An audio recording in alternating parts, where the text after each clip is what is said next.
Good morning, everyone. The recording is to give you some instructions of how you spend the Sunday. The Sunday is called day 7 of our weight loss program, Independent Day. Independent Day means not Freedom Day. So I will explain to you what the series behind that, and then what not to eat, what you can eat. Just a second, I pull the document out, and that will be provided to you as well. So this guide applies to week 1 and week 2. There might be slight changes in 3, 4, 5, 6, which I will explain to you when closer to those few weeks. Now, the reason that we have a day 7 independent day is 2 major reasons. One is to cheat the brain. The last 6 days, the design of your food intake, the energy you get from the food, you got from the food in the last 6 days, for females, roughly around 1200, for males around 1700, which is just slightly below the basal energy needs of your body. For 6 days, it's absolutely okay to have to lose weight because you got all the nutrients required for your body. However, your brain started to not really happy with the low energy intake. There's always a gap, and then it will take action really soon. When the brains take action, what it does is lower your metabolism, and then to meet the low energy intake. So the 7 days play a critical role in satisfying your brain. They're saying that we are not having negative energy intake anymore. So please just relax, don't do anything. So then the next week, you have another 6 days of weight loss. So that's the series behind that. So this day, particular day, your energy intake from the food, plus if you do exercise, you will need to eat more. Is about, for females, about 1600, and for males about 2200. Still slightly less than what your body needs, but really, really close. That's enough for your brain to be satisfied.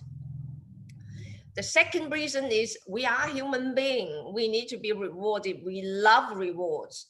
And so this is about deprive yourselves. If you perceive the last 6 days was deprived from some of the food that you would like, then is the day that you deprive yourself for some of the food that you like, and also reward yourself for the hard work. Now, bear in mind, this is not the day for you to actually abuse the food and then eat the ingredients. Eventually can encourage fat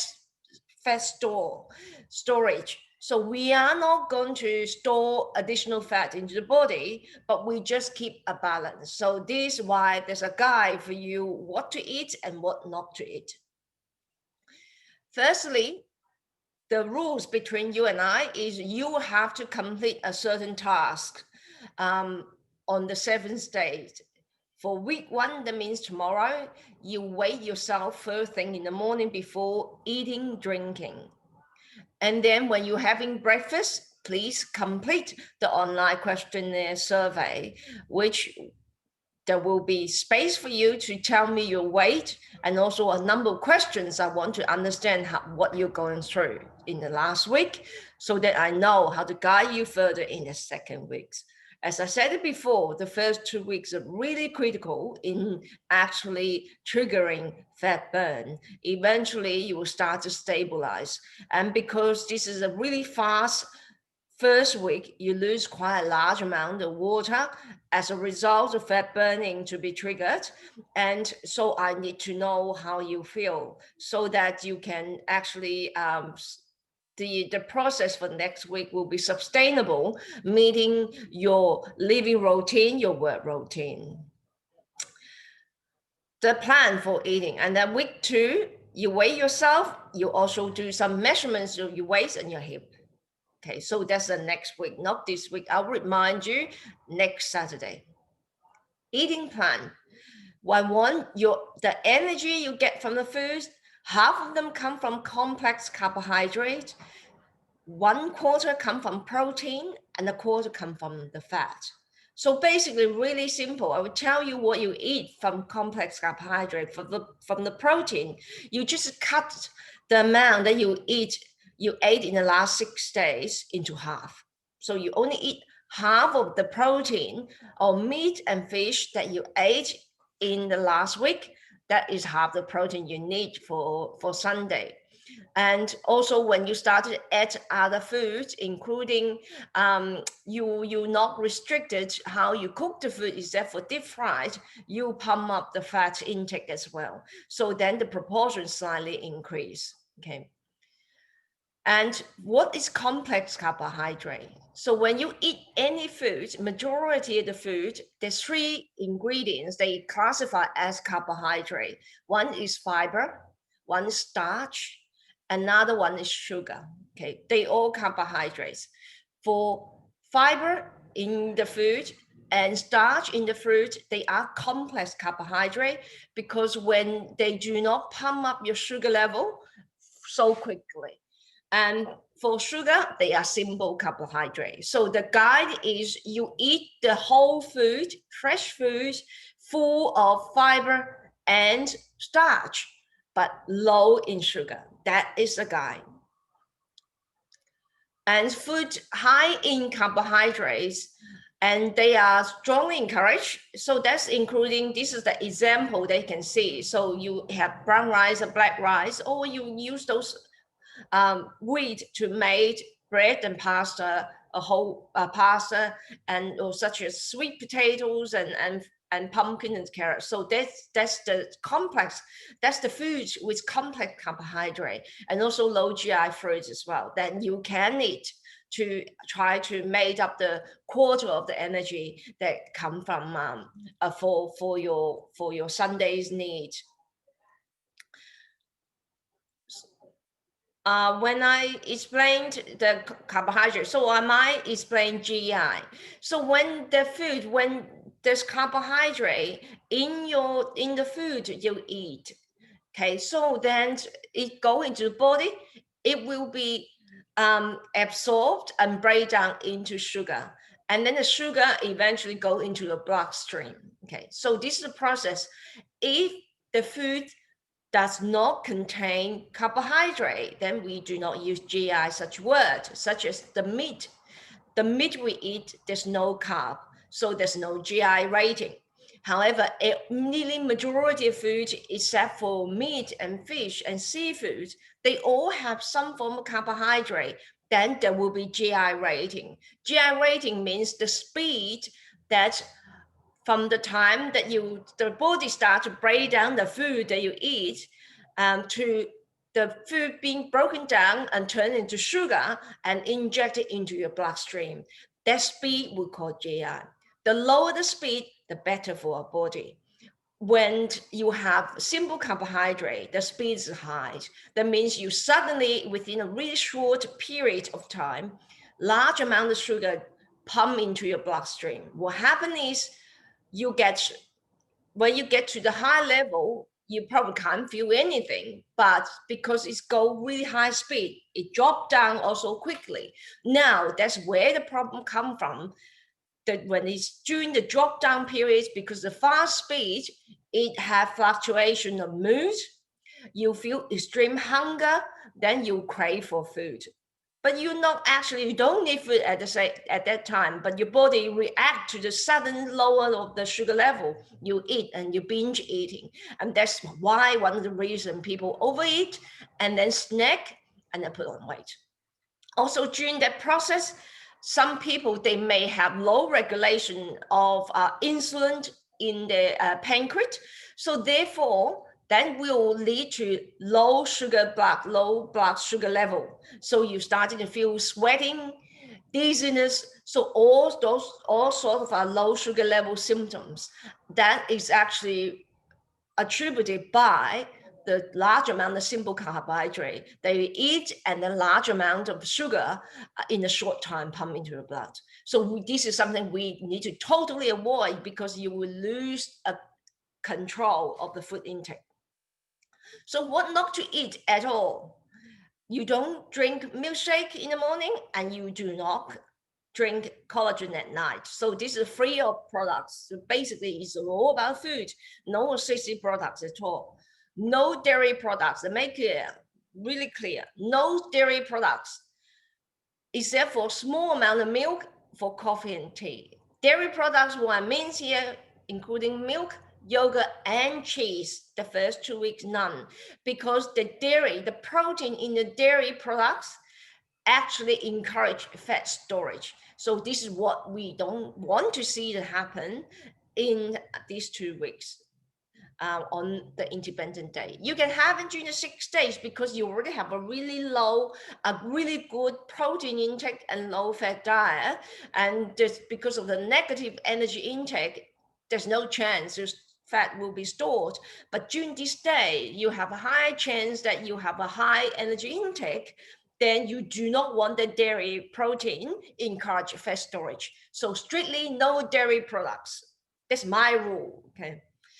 No white rice and no food made of white flour, including buns and including white bread. You can't have it.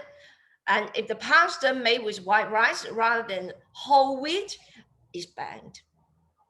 High GI fruits, that's what I name here, grapes, banana, melon, and watermelon. You cannot eat them in these 2 independent days. High GI vegetables, sweet corns, peas, and potatoes also banned. No eating, none at all. Fatty foods from any animal sources, true fat, the fat attached to the meat, large amount, and also bone marrows, you cannot eat them. And also high fat come from cooking process, including deep fried and barbecue. Animal organs and animal skins are banned. You can eat fish skins because it gives you omega-3. They're really good for our brain. We will become smarter and we will eat more. Okay, so animal skins you cannot eat.